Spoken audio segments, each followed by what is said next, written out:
إن الحمد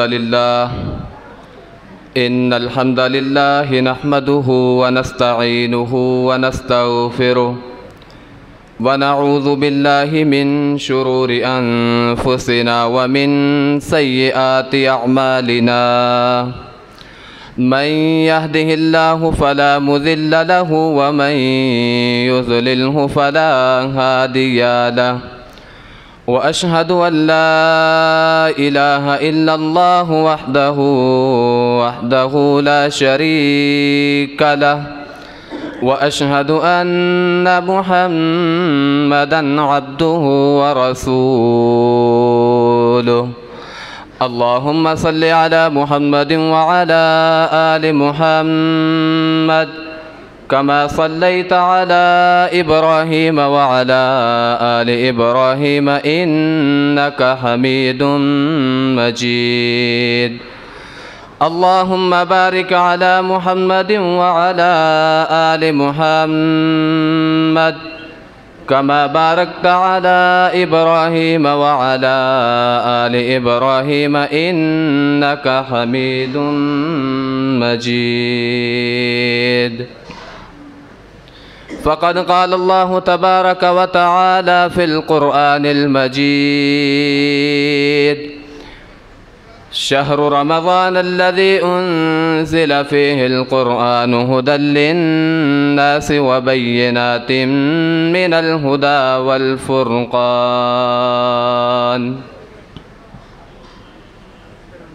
تمام قسم کی حمد و ثنا اللہ رب العزت کی ذات وحدہ لا شریک کے لیے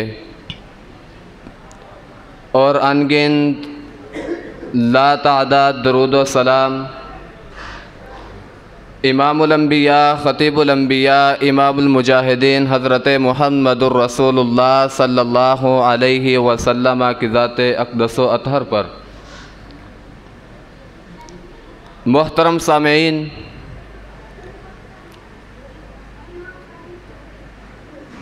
اس رمضان المبارک کے اندر اللہ رب العزت نے قرآن مجید کو اس مہینے کے اندر اتارا تھا، تو قرآن مجید کا اس مہینے کے ساتھ ایک بہت ہی گہرا تعلق ہے، ایک واسطہ ہے۔ اللہ رب العزت قرآن مجید کے اندر فرماتے ہیں کہ شہر رمضان الذی انزل فیہ القرآن، یہ رمضان کا مہینہ وہ مہینہ ہے کہ جس کے اندر قرآن مجید کو نازل کیا گیا۔ ھدی للناس، یہ قرآن لوگوں کے لیے ہدایت کا ذریعہ ہے، وبینات من الہدی والفرقان، حق و باطل کے درمیان، اندھیرے اور روشنی کے درمیان یہ قرآن فرق کرتا ہے۔ تو محترم بھائیوں، قرآن مجید کا رمضان المبارک کے مہینے کے ساتھ ایک بہت ہی گہرا تعلق ہے۔ اگر ہم پچھلے انبیاء کی کتابوں کو دیکھ لیں، صحائف ابراہیم علیہ السلام، تورات کو دیکھ لیں، انجیل کو دیکھ لیں، ان کتابوں کو بھی اللہ رب العزت نے اس رمضان المبارک کے مہینے کے اندر اتارا تھا۔ تو محترم بھائیوں، ہمیں بھی چاہیے کہ ہم اس رمضان المبارک کے مہینے کے اندر قرآن مجید کی بہت زیادہ تلاوت کریں۔ اگر ہم اپنے سلف صالحین کو دیکھ لیں، نبی علیہ السلام کو دیکھ لیں، صحابہ کرام، تابعین، تبع تابعین، ان کی زندگی کو دیکھ لیں، تو وہ جب رمضان المبارک کا مہینہ آتا تھا ہر کام چھوڑ دیتے تھے، صرف اور صرف قرآن مجید کے ساتھ اپنا لگاؤ لگا لیتے تھے۔ سب سے پہلے چھوٹا سا تعارف اس قرآن مجید کا کرواتا ہوں۔ اللہ رب العزت نے اس قرآن مجید کا تعارف کچھ یوں انداز میں بیان کیا، وَإِنَّهُ لَتَنزِيلُ رَبِّ الْعَالَمِينَ، کہ یہ قرآن میری طرف سے نازل کیا گیا ہے۔ اور پھر نبی علیہ السلام نے جب مشرکین مکہ کے سامنے اس قرآن مجید کو پیش کیا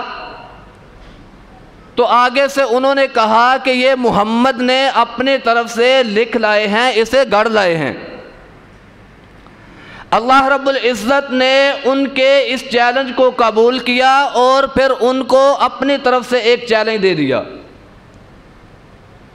فرمایا کہ اگر تم کہتے ہو کہ محمد نے اس قرآن کو اپنی طرف سے گڑھ لایا ہے، اس کو لکھ لایا ہے، اجتماعت الانس والجن، سارے کے سارے انسان اور جن اکٹھے ہو جاؤ، علی ان یأتوا بمثل ھذا القرآن، ٹھیک ہے اگر ایک محمد یہ کام کر سکتا ہے اپنی طرف سے، سارے کے سارے تم جمع ہو جاؤ تو تم بھی اس جیسی ایک کتاب لے آؤ۔ وَلَوْ كَانَ بَعْضُهُمْ لِبَعْضٍ ظَهِيرًا، اکیلے اکیلے نہیں، سارے اکٹھے مل بیٹھو، پھر سارے کے سارے اپنے ذہنوں اپنے دماغ کے ساتھ جتنا ہے اسے صرف کر دو، ٹھیک ہے اگر محمد اس کتاب کو گڑھ لایا ہے تو تم بھی لے کر آؤ۔ جب وہ یہ چیلنج ہار گئے، پھر اللہ رب العزت نے 10 سورتوں کا چیلنج دے دیا، پھر وہ بھی ہار گئے، اللہ رب العزت نے پھر ان کو ایک سورت کا چیلنج دے دیا کہ جاؤ ایک سورت لے آؤ۔ سورت کی بھی تخصیص نہیں کی کہ سورت بقرہ جتنی لمبی ہو یا پھر سورت آل عمران جتنی ہو، بلکہ فرمایا ایک سورت لے آؤ، چاہے وہ انا اعطیناک الکوثر اس جیسی ہی کیوں نہ ہو۔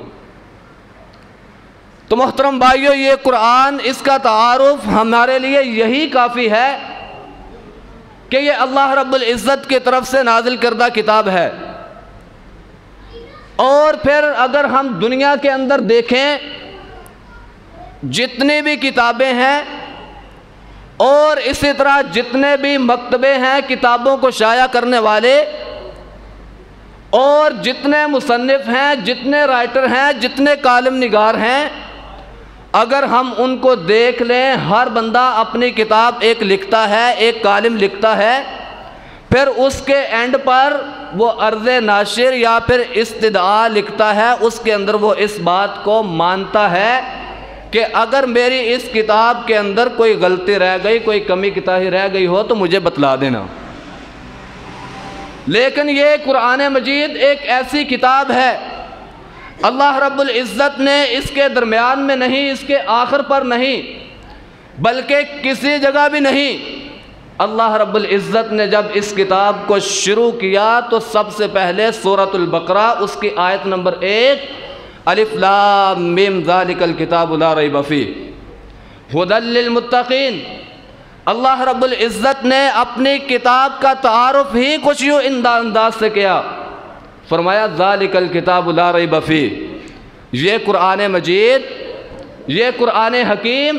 یہ ایک ایسی کتاب ہے کہ جس کے اندر شک و شبے کی کوئی گنجائش نہیں، جس کے اندر کوئی غلطی بھی نہیں۔ اور محترم بھائیو، یہ قرآن مجید اللہ رب العزت کی طرف سے نازل کیا گیا ہے، اس کے اندر کوئی شک و شبہ نہیں، کوئی اس کے اندر غلطی نہیں۔ تو آئیے ہم دیکھتے ہیں کہ یہ کتنی عظیم کتاب ہے، آخر اس کے فضائل، اس کا مرتبہ، اس کا مقام بھی تو بہت عظیم ہوگا نا۔ نبی صلی اللہ علیہ وسلم نے فرمایا کہ من قرأ حرفا من کتاب اللہ کتب لہ بہ حسنۃ والحسنۃ بعشر امثالھا، فرمایا کہ جو اس قرآن مجید کا ایک حرف پڑھتا ہے، ایک لفظ نہیں بلکہ ایک حرف پڑھتا ہے، کتب لہ بہ حسنۃ والحسنۃ بعشر امثالھا، اللہ رب العزت اسے 10 نیکیاں دے دیتے ہیں۔ فرمایا لا اقول الف لام میم حرف، میں محمد یہ بات نہیں کہتا کہ الف لام میم ایک حرف ہے، ولیکن الف حرف ولام حرف ومیم حرف، فرمایا الف ایک علیحدہ حرف ہے، لام ایک علیحدہ حرف ہے، میم ایک علیحدہ حرف ہے، یہ 3 بن جاتے ہیں، کتنی نیکیاں ہو گئی؟ 30 نیکیاں ہو گئی۔ اور محترم بھائیو، اس قرآن مجید کے فضائل، اس کا مرتبہ، اس کا مقام رسول اللہ صلی اللہ علیہ وسلم نے بہت بتلایا ہے۔ اس کے پڑھنے والے کا، اس کے سیکھنے والے کو رسول اللہ صلی اللہ علیہ وسلم نے بہت ہی بہتر انداز کے ساتھ اسے متوجہ کیا ہے۔